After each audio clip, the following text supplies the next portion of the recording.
अपने पसंदीदा शायर की वीडियो सबसे पहले पाने के लिए एना मुशायरा आज ही सब्सक्राइब कीजिए और बेल आइकन दबाना ना भूलें। शुक्रिया।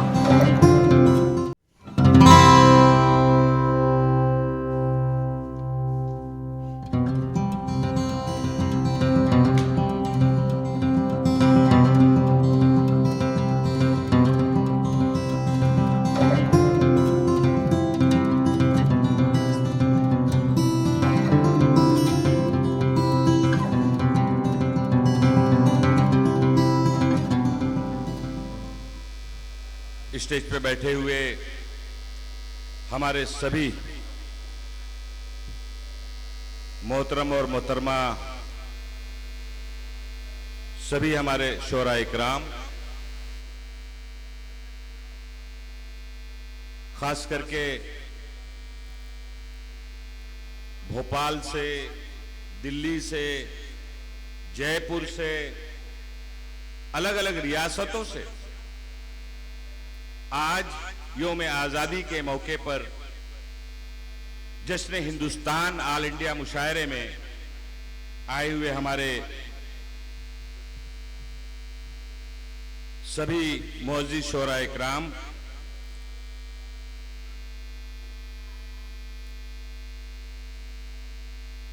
इमरान प्रतापगढ़ी साहब, अंजुम रहबर साहिबा, संपत सरिल साहब चले जा चुके हैं, लता हया साहिबा चली जा चुकी हैं, इमरान गोविंदी साहब, आलम निज़ामी,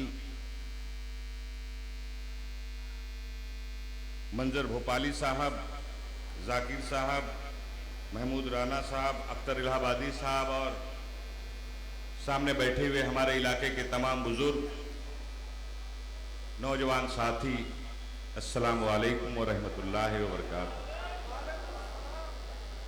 सबसे पहले मैं आप सबको जश्न आज़ादी के मौके पर दिल की गहराइयों से मुबारकबाद पेश करना चाहता हूं।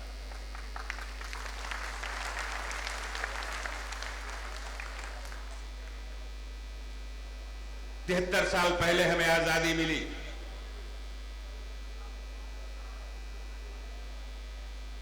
अब तो आज़ादी का मतलब कुछ लोगों के लिए सिर्फ झंडा फहराना, राष्ट्रगीत गाना और झंडे को सलाम करना इतना ही महदूद होकर रह गया है। ये आजादी मिली हमें कैसे, इस पर बात बहुत कम होती है। आजादी के लिए जिन बुजुर्गों ने हमारे अपने जान की कुर्बानी दी, शहादत दी, जिनकी कुर्बानी की वजह से हमें मुल्क आजाद हुआ मिला, आज हम सब लोग आजाद भारत में रह रहे हैं। लोकतांत्रिक देश जिसे कहते हैं, जमहूरियत, डेमोक्रेसी, दुनिया में अगर किसी मुल्क में मजबूती के साथ बनाई गई है तो वो हिंदुस्तान में बनाई गई है, भारत में बनाई गई है। लेकिन आज हमें गौर करना पड़ेगा, इस मुल्क की जमहूरियत, मुल्क की डेमोक्रेसी, लोकतंत्र कितना मजबूत दिखाई देता है। एक सवालिया निशान है इस मुल्क के एक एक बुजुर्ग नौजवान, हमारी खवातीन माँ और बहनें और हमारे साथियों के साथ। मुल्क के हर, चाहे वो शायर हो, कवि हो, कलाकार हो, सबके सामने एक सवालिया निशान लग गया। इस मुल्क का कवि, इस मुल्क का शायर, इस मुल्क का लेखक, पत्रकार मुल्क की आवाम की हमेशा तर्जुमानी करते आया। चाहे अंग्रेजों के खिलाफ लड़ाई लड़ने की बात रही हो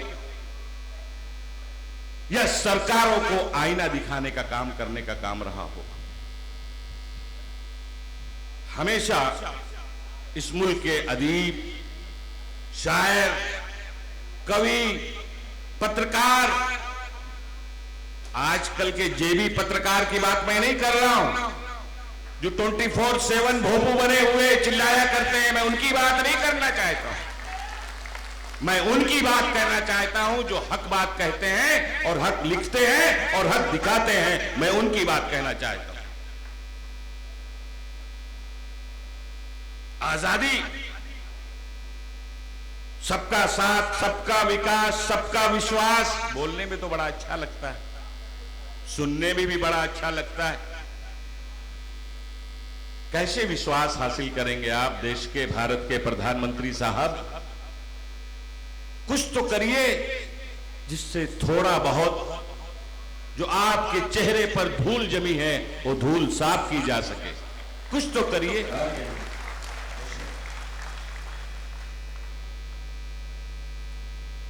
कुछ नहीं मिलता तो मुस्लिम खवातीन बहनों को हमें इंसाफ देना है।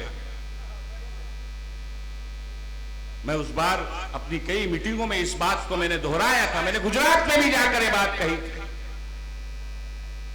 कि मोदी साहब, खवातीन बहनों को, माओं को अगर इंसाफ आप देना चाहते हैं तो पहले यशोदा बहन को दे दें।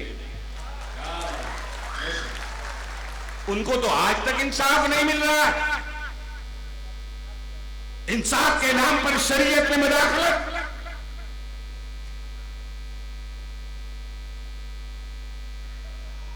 और ऐसा कानून कि 3 तलाक एक साथ अगर किसी ने दिया तो उसको 3 साल की जेल, और तलाक नहीं माना जाएगा, तलाक हुआ नहीं माना जाएगा। सिविल एक्ट को क्रिमिनल एक्ट में बदलने का फैसला भारत की सरकार करती है। इमरान साहब, बड़े अफसोस की बात,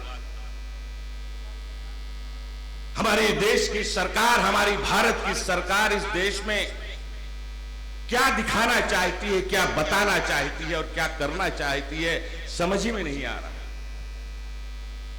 मैं तो अभी कहने लगा हूं कि एक लड़ाई सन 47 के पहले इस देश के हिंदू और मुसलमान, सिख और ईसाइयों ने मिलकर अंग्रेजों के खिलाफ लड़ी थी। हमें अहद करना चाहिए कि दूसरी लड़ाई आज से हम फिरका परस्त ताकतों के खिलाफ लड़ेंगे। तब इस मुल्क की डेमोक्रेसी, जमहूरियत, लोकतंत्र, संविधान, आइन तभी बचा रहेगा। इस पे गौर करने की जरूरत है। खास करके मैं अपने नौजवान साथियों से कहना चाहता हूं। किसी शायर ने खूब कहा है और उस बात को मैं आगे बढ़ाना चाहता हूं, परचमे हिंद को रुसवा नहीं होने देंगे, परचमे हिंद को रुसवा नहीं होने देंगे, ऐ तिरंगे तुझे भगवा नहीं होने देंगे, ऐ तिरंगे तुझे भगवा नहीं होने देंगे। क्योंकि तिरंगा हमारे देश की आन है, बान है और शान है, और इस शान को कभी मिटने नहीं देंगे। मैं ज्यादा वक्त नहीं लेना चाहता। आज का ये मुशायरा पिछले हर साल, कई सालों से हम लोग अलग अलग जगह पे करते रहे, लेकिन इस बार ये सोचा गया, ये तय किया गया कि इस बार मुशायरा हो तो कम से कम 12 बजे रात तक होना चाहिए। 12 बजे रात तक होना चाहिए, क्योंकि तरीका बदल गया है कि 10 के बाद अब मुशायरा शहर में नहीं होगा।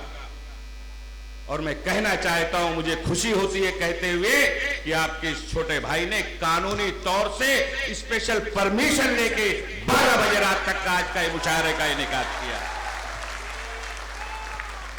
और इसके आगे मैं बढ़कर कहना चाहता हूं कि ये मुशायरा अब हर साल 15 अगस्त को इसी मैदान में हम लोग रात को 12 बजे तक करेंगे इंशाअल्लाह ताला, और उसका नाम होगा जश्न हिंदुस्तान। हमें याद है अंजुम रहमान साहिबा, इमरान साहब, आप सबको पता है, हम जब वजीर थे महाराष्ट्र की हुकूमत में तो एक दिन बैठे बैठे हम लोगों ने सोचा कि मुंबई का गेटवे ऑफ इंडिया कितनी तारीखी जगह है। अगर उस गेटवे ऑफ इंडिया से मुशायरा किया जाए तो कैसा रहेगा। सरकारी तौर पर हमने फैसला करवाया कि हर साल जश्न हिंदुस्तान वीटी के गेटवे ऑफ इंडिया पे पढ़ा जाएगा, वहां पे किया जाएगा, और तब से वो रवायत आज शुरू हो गई है। हालांकि आज की ये सरकार उस मुशायरे को मुशायरे की तरह नहीं बल्कि अलग तरह से करना चाहती है, एक रवायत के तौर पर जारी रखे हुए, क्योंकि उसकी शुरुआत हम लोगों ने की थी। मैं ज्यादा लंबी बात नहीं करना चाहता हूं, वक्त ज्यादा है, मैं जानता हूं, मैं तो आपके बीच का हूं। आपकी ही दुआएं नसीम खान की सबसे बड़ी ताकत रही है इस शहर में, इस महाराष्ट्र में। 4 बार आप सबने अपनी दुआओं से मुझे नवाजा। पिछली बार तो लोग ऐसा कह रहे थे, मायूस थे। मुझे याद है 2014, अनीस भाई, आप सारे लोग, हमारे सारे बुजुर्ग, हमारा नौजवान बेचैन था, फिक्रमंद था कि लहर चल रही है, अपने नसीम भाई का क्या होगा। लेकिन मुबारकबाद के मुस्तहिक है आप सारे लोग। हमारे बुजुर्गों ने अल्लाह की बारगाह में हाथ उठा उठाकर दुआएं की, और हमारे नौजवानों ने मिलकर मजबूती से लड़ाई लड़ी और उस लहर को पलटने का काम किया। मुंबई में भारी से भारी ऑटो से चुनकर भेजने का काम अपने छोटे भाई को 4थी बार किया। अब तो फिरका परस्त ताकतें नसीम खान पर दूरबीन लगाए हुए बैठे। कभी बीजेपी का उम्मीदवार खड़ा किया जाता है, कभी शिवसेना को उम्मीदवार खड़ा किया जाता है। अलग अलग पार्टियां, अलग अलग उम्मीदवार हमेशा खड़े किए जाते हैं, लेकिन सबकी जमानत जब्त करने का काम आप सारे लोगों ने मिलजुल कर किया है। लेकिन इमरान साहब, अब तो शिवसेना, बीजेपी सब थक हार चुके हैं, तो अब और तीसरे को तलाश कर रहे हैं कि उसको सामने लाया जाए, इसको सामने लाया जाए, ऑटो का बंटवारा किया जाए और नसीम खान को हरवाया जाए। लेकिन मैं उन सबको कहना चाहता हूं, नसीम खान कोई मुर्गी का बच्चा नहीं है जो पकड़ के दरबे में बंद कर दोगे। नसीम खान के साथ हमें हमारे बुजुर्गों की दुआएं हैं, नौजवानों की ताकत हमारे साथ है। नसीम खान डरने वालों में से नहीं है। नसीम खान चांदीवली नहीं, मुंबई नहीं, महाराष्ट्र नहीं, पूरे मुल्क के लोगों की आवाज बुलंद करते आया है और इंशाअल्लाह ताला बुलंद करते रहेगा। हक परस्ती है हम लोगों में। मैं हमेशा एक बात कहता हूं मंजर भाई, कि मैं सियासत में जरूर हूं, लेकिन मैं सियासती नहीं। मैं पॉलिटिक्स में जरूर हूं, लेकिन पॉलिटिशियन नहीं हूं। क्योंकि अल्लाह बचाए, दिल्ली में बैठे हुए आजकल के पॉलिटिशियनों से मैं इन जैसा पॉलिटिशियन नहीं बनना चाहता।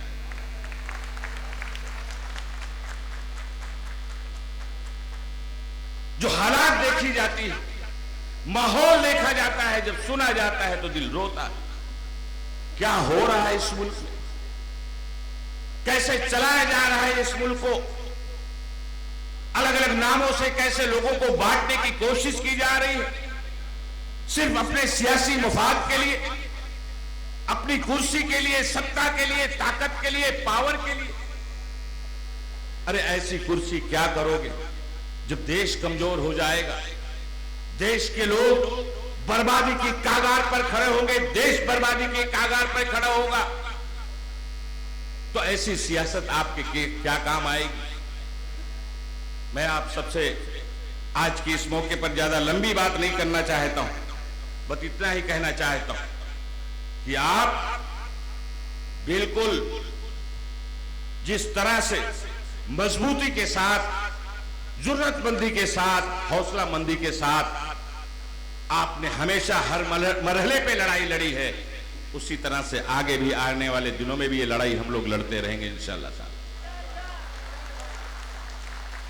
पहलू खान की बात लता है साहिबा ने कही, हम लोगों ने कल ही बात की, क्योंकि राजस्थान में अब अच्छे दिन वालों की सरकार नहीं है, कांग्रेस की सरकार है, याद रखना चाहिए। और कल ही मैं मुबारकबाद देना चाहता हूं राजस्थान के चीफ मिनिस्टर को, गहलोत साहब को, सचिन पायलट को, कि जैसे कोर्ट का फैसला आया उन्होंने फौरन कहा कि हम इसको हाई कोर्ट में अपील करेंगे और इन पहलू खान के मुलजिमों को जेल के शिकंजों के पीछे डालकर उनको कानून के मुताबिक जब तक सजा नहीं दिलाएंगे सरकार ये लड़ाई लड़ेगी। ये साफ तौर पर कल राजस्थान की सरकार ने फैसला लिया, हमें खुशी। लेकिन एक बात, ये भी बात है दूसरी तरफ कि खुलेआम मॉब लिंचिंग के नाम पर एक बेगुनाह इंसान को मारा जाता है। मारने वाला खुद कहता है कि मैंने मारा है, वीडियो में है, ऑन रिकॉर्ड कह रहा है, लेकिन कोर्ट अदालत, हमारी अदालत को सबूत चाहिए। गवाहों ने जो गवाही दी थी वो गवाह मुकर गए। मैं तो कहना चाहता हूं कि जो गवाही देते हैं और अदालत में जाकर मुकर जाते हैं, सबसे पहले तो उनके ऊपर मुकदमा चलाना चाहिए, उनको जेल में डालना चाहिए। कि एक बेगुनाह के कातिल को छुड़ाने की मदद करने वाले गवाहों पर कड़ी कार्रवाई होनी चाहिए। पिछले विधानसभा का इजलास चल रहा था, मॉब लिंचिंग के बारे में मैं मांग कर रहा था। महाराष्ट्र की असेंबली में मैंने कहा कि पूरे हिंदुस्तान में अलग अलग रियासतों में लोगों को मारा जा रहा है, पीटा जा रहा है। महाराष्ट्र में भी इस तरह से पिछले दिनों मुंब्रा में एक वाकया पेश आया था।